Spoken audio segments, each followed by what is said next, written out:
व्हरायटीचं नाव Mahavishnu yellow आहे. हा साधारण 1 एप्रिलच्या आसपास लावलेला आहे. पाडव्याच्या दिवशी लागण केलेली आहे. हा साधारण 1.5 ते 2 महिने ह्याला चालू व्हायला लागतात. तर सुरुवातीला बेड काढले, शेणखत भरून बेसळ डोस टाकून मल्चिंग केला होता आणि नंतर मग रोपं लावली. 1-2 दिवसांनी पाणी सोडल्यानंतर रोपे लावली आणि मग तो साधारण 1.5-2 महिन्यात चालू झाला. आणि मग चालू झाल्यानंतर पाऊस भरपूर होता यंदा, त्याच्यामुळं ही बांबू हे साधारण 1-2 महिन्यानंतर ही तारकाठी ही लावलेली आहे आपण.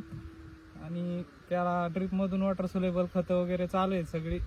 पहिल्यांदा 19-19, 13-40, 12-61, आता सध्या 0-60 चालू आहे. आणि ह्या प्लॉटला साधारण 1-1.5 महिना चालू झालेला आहे. आणि सध्या सुरुवातीला बाजार चांगला होता, नंतर परत कमी झाला.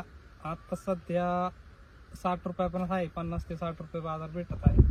मध्यंतरी 20-30 रुपये होता. एकंदरीत खर्च किती झाला आणि उत्पन्न किती मिळालं असेल? साधारण खर्च म्हणलं तरी एकरी ह्याची साधारण 11 ते 12 हजार रुपये लागतात. आणि 6 फुटावर डबल रोप लावलेला आहे. 6 फुटावरती डबल आहे, 6 फुटावरती. साधारण रोपांनाच खर्च 30 ते 35 हजार रुपये खर्च आहे रोपांना. आणि शेणखत ते पण 30-35 हजारच्या आसपास खर्च होईल एकरी. 60 हजार सुरुवातीला खर्च लागतोय एकर भरला असं म्हणलं तर. आणि आतापर्यंत उत्पन्न किती मिळालं किंवा पुढे अपेक्षित किती आहे? आतापर्यंत साधारण एकरी 1 लाख रुपये भेटलेत. त्यातून खर्च बऱ्यापैकी निघलाय सगळा. आता इथून पुढे काय होईल ते बाजारानुसार नफा काय होईल ते